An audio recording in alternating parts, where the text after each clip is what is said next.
तो भाई लोग कैसे हो। आज मैं आपको लोग के लिए बांकेलाल की स्टोरी लेके आया हूँ, शेर का पंजा। चलिए कहानी स्टार्ट करते हैं। विशालगढ़ के भयंकर जंगल से सटे हुए कई नगरों में मचा हुआ था शेरू नरभक्षी का आतंक। शेरू नरभक्षी आ गया, शेरू नरभक्षी आ गया, भागो भागो भागो। अर्र, जब शेरू नरभक्षी शिकार का पीछा करता है तो शिकार की चाल में बल पड़ जाते हैं। घर आह, तब जंगल में पहुंचकर इसकी जिंदगी को तो मैंने हवा में हजम कर दिया है। इसके जिस्म और इसकी हड्डियों को तुम अपने पेट में हजम करो। लेकिन शेरू जी, क्या आज भी आप मानव के मांस का भक्षण नहीं करेंगे? आखिर मानव और पशु के मांस में क्या फर्क है? फर्क? तुम फर्क पूछते हो? देखो देखो, सबसे बड़ा फर्क तो ये है, ये जो इन मानवों ने बचपन में उस वक्त मेरे पंजे पर गोद दिया था जब मैं अपनी माँ की गोद भी न छोड़ पाया था। मेरा बाप चोर है। मेरा बाप ने मुझे ज़बरदस्ती शिकार करना सिखाने पहली बार वहाँ ले गया जहाँ मानव अक्सर पानी लेने आते रहते थे। देखो बेटा, शिकार का पहला उसूल होता है घात लगाकर हमला करना। जी पिताजी। ये देखो, शिकार आ गया, अब झपटो, क्योंकि अकेले शिकार को तो फौरन ही दबोच लेना चाहिए। शेर शेर शेर, मारो मारो मारो, यही है वो नरभक्षी शेर जो मानव और पशु चुरा कर ले जाता है। आह पिताजी। कायर निकला मेरा बाप। जान बचाने के लिए मुझे वहीं छोड़कर भाग निकला और मैं हाथ लग गया मानवों के। ये चोर की औलाद है, ले चलो इसे बस्ती में। वो शब्द यानी चोर की औलाद मेरे कानों में कांटे की तरह चुभ रहा था। और तब ही हा। अरे हरिया, इसकी कलाई पर गोद दे। क्या गोद दूं?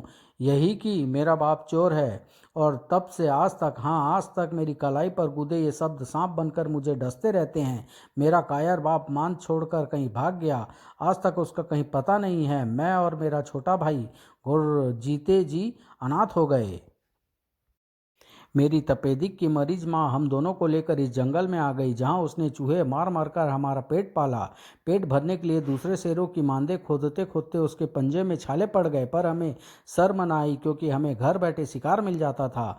मुझे मानवों से नफरत है और ये नफरत की आग और बदले की आग में बदल चुकी है। मेरे जिस्म का कतरा कतरा खून मानवों के कतरा कतरा खून का प्यासा है। मैं उनका खून तो बहा सकता हूँ पर उन्हें खा नहीं सकता हूँ, कभी नहीं। क्रोध से चिंगारी छूट रही थी शेरू नरभक्षी की आंखों में। विशालगढ़। महाराज की जय हो महाराज। पोतक ऋषि पधारे हैं और अविलंब आपसे मिलने की इच्छुक हैं। अविलंब? मगर तुम तो खुद देख रहे हो कि इस समय मैं कितना व्यस्त हूँ। पोतक ऋषि को बैठक में बैठाओ, हम सोच होकर आते हैं। आधे घंटे बाद। महाराज, पुतक ऋषि क्रोधित हो रहे हैं, कह रहे हैं कि साप दे देंगे। क्या? नहीं, उन्हें कुछ ठंडा वंडा पिलाओ, मैं बस पहुंचता हूँ। मुझको इस भोर की तन्हाई में आवाज़ न दो, जिसकी आवाज़ रुला दे मुझे वो सजा न दो। कुछ और देर बाद। पोतक ऋषि का क्रोध देखकर मुझे खुद आना पड़ा। अजी, अब क्या सारी उम्र की कसर आज ही निकालोगे? शीघ्र ही बाहर आइए। अब हाथ धोऊं कि नहीं? आजकल तेरे मेरे नाप के कच्चे हर दुकान पर, सबको मालूम है और सबको खबर हो गई। कुछ और देर बाद। मोटे मोटे, अबे अंदर मर तो नहीं गया? कौन बदतमीज है ये? वो बदतमीज तो शायद सेनापति था महाराज, मुझे देखकर भाग गया। मैं हूँ बांकेलाल। ही। अरे बांकेलाल, तुम यहाँ कैसे? मैं तो आ ही नहीं रहा था, मुझे महारानी जी ने जबरदस्ती भेजा है। पोतक ऋषि साहब ही तो दे रहे हैं, कोई जान थोड़ी ले लेंगे। बांकेलाल, अब मैं हाथ पहुँच कर फौरन आता हूँ। तुम पोतक ऋषि को पटाओ ताकि वह हमें सांप न दे। ठीक है महाराज, मैं उसे पटाता हूँ कि वह आपको सांप दे दें। कुछ और देर बाद। अरे सुकर, अरे वनस्वा, अरे वन्य महसी, अरे सल्क, मैं पूरे 1.5 घंटे से तेरी प्रतीक्षा में तड़प रहा हूँ। पोतक ऋषि संस्कृत में अपशब्द बोल रहे हैं, मुझे संस्कृत थोड़ी थोड़ी आती है। सुकर सुअर को कहते हैं, वनस्वा जंगली कुत्ते को, वनस्य महसी जंगली भैंसे को, और सल्क छिलके को। राजा विक्रम सिंह, आज प्रातः उठने में देर हो गई तो मेरे देवता ने साप देकर मुझे पोतक ऋषि बना दिया। अरे तरक्ष, अरे गौरखर, अरे करकट, अगर शुभ मुहूर्त में आकर तुम मेरे बदन पर रेंगती पोत के घानी सुड़िया चिमटी से खींचकर उतार देते तो मुझे सांप से मुक्ति मिल जाती। तरक्ष लकड़बग्घे को गोरखक सफ़ेद गधे को और करकट केकड़े को कहते हैं। अब मुझे सुंडियाँ खिंचवाने के लिए कल किसी और राजा का दरवाज़ा खटखटाना पड़ेगा। मैं तो सुंडियों से मुक्ति पालूंगा राजा, मगर तू और तेरे महल का एक एक आदमी बहुत पछताएगा। और कपोत, अरे कच्छप, अरे कृंतक। कपोत कबूतर को, कच्छप कछुए को, कृंतक को उतरने वाले जीव को कहते हैं। तभी, अरे कोई दरवाज़ा तो खोलो, बाहर से कुंडी किसने बंद कर दी है? ही, कुंडी तो मैंने ही बंद कर दी थी। बांकेलाल ने कुंडी खोली, तब विक्रम सिंह बाहर निकले। ये कौन दुष्ट शैतान था जो मुझे संस्कृत में अब शब्द बोल रहा था? मैं उसे फांसी पर लटका दूंगा। अक्षी गोलक, चौड़े मत कर मूर्ख, झगड़ालू स्त्रियों की तरह तूने जो मुझे डांट पिलाई है उसका अंजाम अब बहुत भयंकर होगा। अक्षी गोलक आँख के डेले को कहते हैं। जा, तुझे साप दिया, कल सूर्योदय से पूर्व अगर तूने और तेरे महल के सभी पुरुषों ने स्त्री वेश धारण न किया तो तुम सब नेत्रहीन हो जाओगे। और ले पंगा महर्षि ऋषि से। इन्हें क्षमा कर दे ऋषिवर, ये तो नादान है, बालक है। आप तो कृपालु हैं, पालक है, सब्जी वाला पालक। इन्हें साप मत दे, ये आपके शरीर पर चढ़ी पोतकों पर गर्म गर्म तेल डालकर छुड़ा देंगे। नहीं, साप दिया तो दे दिया, पर मैंने तो साप लिया ही नहीं। क्या मुझे भी स्त्री के वेश में रहना होगा? नहीं, जब तक आप इन्हें नहीं छोड़ेंगे मैं भी आपके पाँव नहीं छोड़ूंगी। क्षमा कर दो, वरना दोनों टांगे खींच दूंगी। अब मेरा क्रोध और बढ़ गया है, क्योंकि तूने मेरे स्थान पर इस चपटे के पाँव को पकड़ लिया है। क्षमा नहीं मिलेगी। साप देकर पोतक ऋषि चले गए। तब, महाराज अब क्या होगा? होगा क्या मेरा सिर? कितनी बार कहा है कि सुबह सुबह इतनी देर अंदर मत लगाया करें, पर मेरी कोई सुने तब ना। माता श्री, कल मैं यहाँ मोटा सा ताला ही जड़ दूंगा। बांकेलाल, तुम बताओ कि अब क्या किया जाए? स्त्री वेश धारण की तैयारी आरंभ कीजिए महाराज। इधर शेरू नरभक्षी के कदम अब पड़ चुके थे विशालगढ़ में। शेर शेर शेर, शेर नहीं शेरू नरभक्षी कहो। आह, बचाओ, आह। रुक जाओ सिम्हा, तुम जानते हो कि नरभक्षी शेर स्त्रियों पर हाथ नहीं उठाता, क्योंकि उसे हर स्त्री में अपनी माँ दिखाई पड़ती है। शेरू में कानून को भंग करने की तुम्हारी हिम्मत कैसे हुई? गुर्र धाड़, माफ कर दो शेरू जी, भूल हो गई। मैं भूल करने वालों को माफ़ नहीं करता, क्योंकि मैं कभी नहीं भूल सकता कि अपने कायर बाप की सब की एक भूल के कारण ही मेरी कलाई पर यह लिख दिया गया था कि मेरा बाप चोर है। उधर राजमहल में सूर्योदय के पश्चात दासी महारानी की शीघ्र राज दरबार में पहुंचने को कहो, क्योंकि सौंदर्य प्रतियोगिता का समय हो चुका है।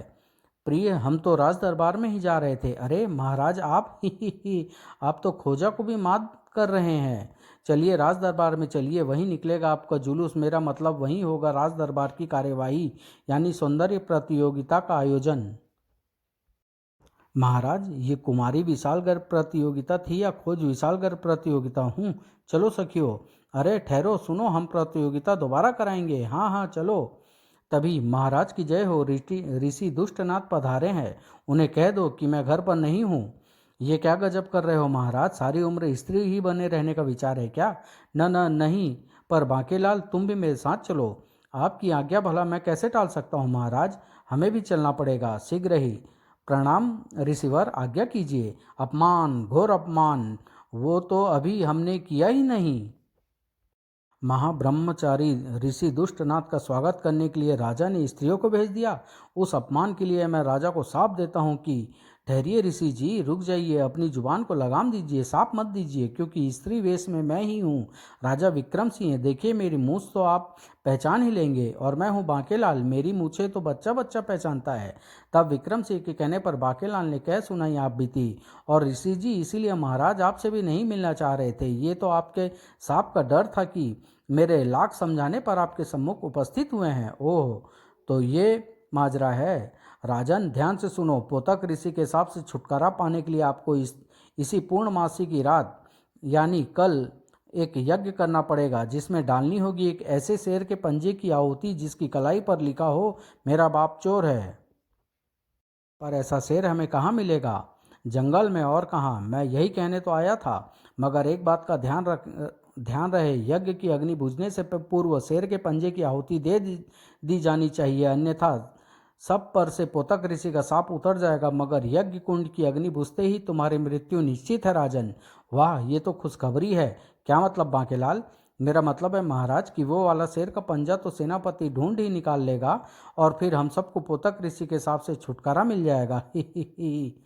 अच्छा मैं चलता हूँ, पर एक बात का ध्यान और रखना, शेर के पंजे की आहुति देने के बाद ठंडी हुई राख को मैं ही लेकर जाऊंगा, वरना विशालगढ़ में भयंकर तबाही आ जाएगी। इसी बात पर बोलो, शेर का पंजा ताऊ हो गया गंजा, ही। शेर का पंजा ताऊ हो गया गंजा, ही। तभी जल्दी से हमें महाराज के पास ले चलो। मैं महाराज ही हूँ, देखो मेरी मूछें, जो कुछ कहना है जल्दी कहो। हंसना और हमारे बारे में प्रश्न करना मना है। यूँ तो आपको देखने के बाद हंसी को रोकना थोड़ा मुश्किल ही होता है, पर आज नहीं हंसेंगे क्योंकि आज हमारी जान पर बनी है। जी हाँ महाराज, नगर में आजकल एक नरभक्षी शेर का आतंक फैला हुआ है। सुना है उसने आसपास के नगरों में भी आतंक मचा रखा है और लोगों ने उसका नाम नरभक्षी शेरू नरभक्षी रखा है। ठीक है, तुम सब जाओ और जब तक शेरू पकड़ा न जाए तुम सब जंगल में जाकर रहो, क्योंकि शेर तो तुम्हारी तलाश में नगर में ही करता रहेगा। इस प्रकार वह तुम्हें कोई हानि नहीं पहुंचा पाएगा। जैसा बांकेलाल कहता है करो, हम उस शेर को मारने के लिए तुरंत ही कोई योजना बनाते हैं। अच्छा महाराज। फिर दरबार में सेनापति, जैसा कि तुम्हें भनक लग चुकी होगी कि शेर का पंजा लाना है, तो जाओ और लाओ। बहुत भनक बहुत जोर से लगी है महाराज, तभी तो मेरी कमर में पाँव की मोच आ गई है। आह, कमर बिल्कुल हिलाई नहीं जा रही महाराज, अपने कमरे तक जाने के लिए दासी का सहारा लेना पड़ेगा। महाराज ऐसा करते हैं, सेनापति जी को उठाकर जंगल में फेंक देते हैं। जब वो वाला शेर आएगा तो सेनापति की कमर में आई पाँव की मोच खुद ही दूर हो जाएगी। ही। बोलो सिर में हुए पेट दर्द की जय। नहीं बांकेलाल, शेर का पंजा हमें कल पूर्णमासी की रात तक अवश्य चाहिए, इसलिए हम यह जिम्मेदारी तुम्हें सौंपना चाहते हैं। हाँ बांकेलाल, यह काम तुम ही करो, क्योंकि महाराज को पुरुष वेश में आना जरूरी है, क्योंकि मैं स्त्रियों पर हाथ नहीं उठाती। यह बात सुनकर कल तक मेरी मोच भी शायद ठीक हो जाए। आहा, कितना अच्छा लग रहा है। अबे हाथ क्यों दबा रहा है, मैं दासी के वेश में दास हूँ, भूल गया। ठीक है महारानी जी, आप कहें और मैं ना जाऊं, ऐसे तो हालात नहीं। प्रबंध मंत्री जी, महाराज निकालो, मेरा मतलब घोड़ा निकालो। जो हुक्म बांकेलाल जी। बांकेलाल तुरंत ही घोड़े बादशाह पर सवार होकर जंगल की ओर चल पड़ा। चल बादशाह, जंगल में जाएगा, हिन हिन जाऊंगा। शेर पकड़ के लाएगा, हिन हिन लाऊंगा। डरेगा तो नहीं, हिन हिन नहीं। फिर ठीक है, क्योंकि मैं तो डरता हूँ। इधर राज दरबार की आखिरी कार्यवाही। सेनापति, तुम जाकर नगर में उत्पात मचा रहे नरभक्षी शेरू को पकड़ोगे और हम यहाँ मुजरा देखेंगे। महाराज मुझे भी मुजरा देख लेने दे, शेर तो सैनिक भी मार देंगे। कोई चक्कर नहीं, जल्दी जाओ। सेनापति विशाल सेना लेकर शेर मारने चल पड़ा। जैसे ही शेर दिखाई दे, मुझे अपने घेरे में लेकर शेर पर आक्रमण कर देना। ध्यान रहे, मैं और शेर की तरफ और शेर मेरी तरफ न बढ़ने पाए। आगे बढ़ो मेरे बहादुर सिपाहियों।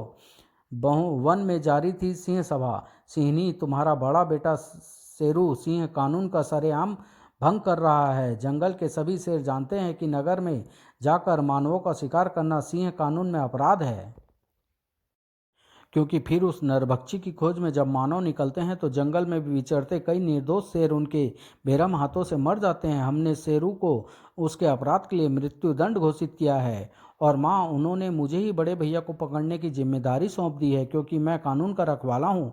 मुझे आशीर्वाद दे माँ, मेरे पंजे बड़े भैया का पेट फाड़ते वक्त कांपे नहीं। मेरा आशीर्वाद तेरे साथ है बेटे, कानून की रक्षा के लिए तेरे पंजे कभी ना कांपे। उधर जंगल में एक कोने में, शेरू, वैसे तुम्हें धंधा करना नहीं आता, तुम कहते तो मैं इस मांद को बेचने के लिए 2-3 आदमी कम कर देता। धंधा करना तो आपको नहीं आता जंगल राज। अगर आप इस मांद की कीमत के रूप में 5-6 आदमियों की लाश और भी मांगते तो मैं दे देता। क्या मगर ऐसा क्या है इस मांद में? जब यह मांद बन रही थी तो मेरी माँ ने भी इसमें अपने पंजे चलाए थे। आज शिकार से लौटने के बाद मैं इसे अपनी माँ को तोहफे में दूंगा। उधर बांकेलाल घोड़ा दौड़ाए चला जा रहा था। तभी हिन हिन, बांकेलाल तुझे तो पता है कि सवार को पीठ से गिराए बिना मुझे चैन नहीं, फिर तुम कस कर क्यों नहीं पकड़ कर बैठते मुझे? ही आह मरा। शेर शेर को सामने देखते ही बांकेलाल के रोंगटे खड़े हो गए। ई अरे कमबख्त, कहाँ लाकर पटका? अब ये सोया हुआ शेर उठकर मुझे खा जाएगा, बचाओ। अरे ये तो उठा ही नहीं, कहीं ये मरा हुआ तो नहीं? थोड़ा जोर से चीख कर देखता हूँ, बचाओ। ये तो अभी भी नहीं जागा, थोड़ा और जोर से चीखता हूँ, बचाओ। दूसरे ही पल, याहू, ये शेर तो मरा हुआ है। मेरा मतलब है मैंने मारा है। तू भी देख ले बादशाह, मैंने इसे फूंक मार कर मारा है। हिन हिन आई बूढ़ा पहलवान। और अब मैं कोयले से इसके पंजे पर लिख देता हूँ कि मेरा बाप चोर है। ही। उसके बाद फिर वहाँ नहीं रुका बांकेलाल, और शेर का वो पंजा मैंने काट लिया है, और अब मैं यही पंजा ले जाकर डाल दूंगा यज्ञ कुंड में आहुति के रूप में, जिसके बाद मुच्छड़ की मृत्यु निश्चित है, क्योंकि ये वो पंजा नहीं है जिसकी आहुति से सांप की मुक्ति होनी है। ही। इधर नरभक्षी ने पुनः नगर में घुसकर मानवों पर हमला किया। बचाओ नरभक्षी, शेरू आ गया। जब शेरू नरभक्षी आता है तो कोई बचाने नहीं आता, बल्कि सब बचने को भागते हैं। विशालगढ़ के भयंकर जंगल की सीमा के निकट ही पकड़ लो इन्हें या मार डालो। शेरू आगे खतरा है, कानून के रखवाले शेर हमें पकड़ने के लिए आ रहे हैं। ओह मेरा भाई।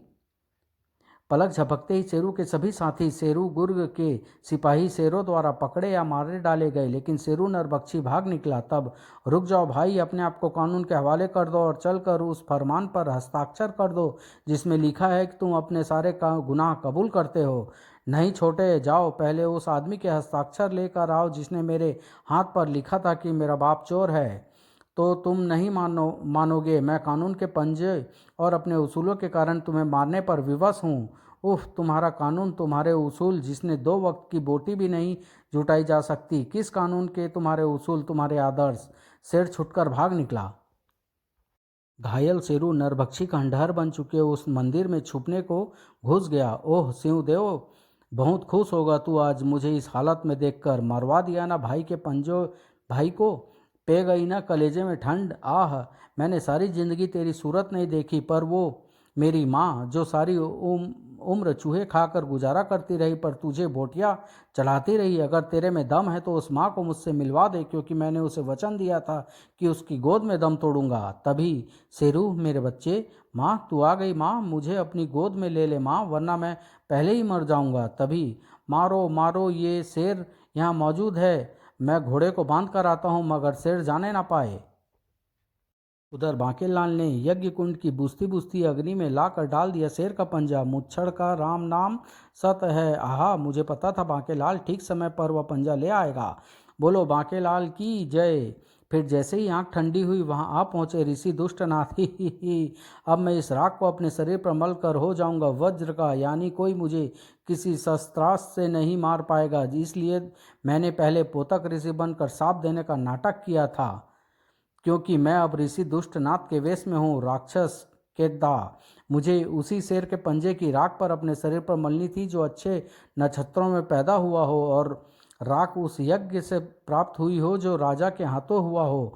और अब होगी तेरी मृत्यु राजा विक्रम सिंह, क्योंकि दरअसल यज्ञ पूर्ण होते ही तेरी मृत्यु होनी थी। ही। और अब मैं करूँगा विशालगढ़ पर कब्जा। ही। तभी महाराज, मैं वो वाला शेर पकड़ लाया हूँ जिसका पंजा लेने बांकेलाल गया था। ही। अब तो मेरी बहादुरी की दाद दीजिए महाराज। वैसे महाराज को क्या पता कि शेर मरा मरा पड़ा था। ही। क्या? तो फिर वो पंजा बांकेलाल लाया, वो किसका था? सत्यानाश। तभी भक्क से जलने लगा राक्षस केदा का जिस्म। आह बचाओ, पर बचाएगा कौन? ऐसा तो तभी होना था जब नकली शेर के पंजे की राख में अपने शरीर पर मलता। आह बांकेलाल, तूने मुझे धोखा दिया और फूट गई बेटा बांकेलाल तेरी किस्मत। अब बचा अपनी गर्दन। बांकेलाल, यह सब क्या हो रहा है? तब तक बांकेलाल तैयार कर चुका था पूरी कहानी। महाराज क्या बताऊं, जब मैं शेर का पंजा लेने जंगल जा रहा था तो मैं अनायास ही इस राक्षस की गुफा में जा पहुंचा, जहां मैंने उसकी पूरी योजना सुन ली थी। और बस फिर क्या था, मैंने नकली पंजा लाकर यज्ञ की आहुति में डाल दिया, जिसको राख शरीर पर मलते ही ये दुष्ट जल मरा। इसका मतलब पोतक ऋषि का कोई साप हमें नहीं मिला था, जिसके कारण हमने अपने अपने वेश परिवर्तन किए। मेरा मतलब बांकेलाल, आ गले लग जा। महाराज कुछ तो शर्म कीजिए, मैं स्त्री वेश में हूँ। बोलो पतले पीते की जय। समाप्त।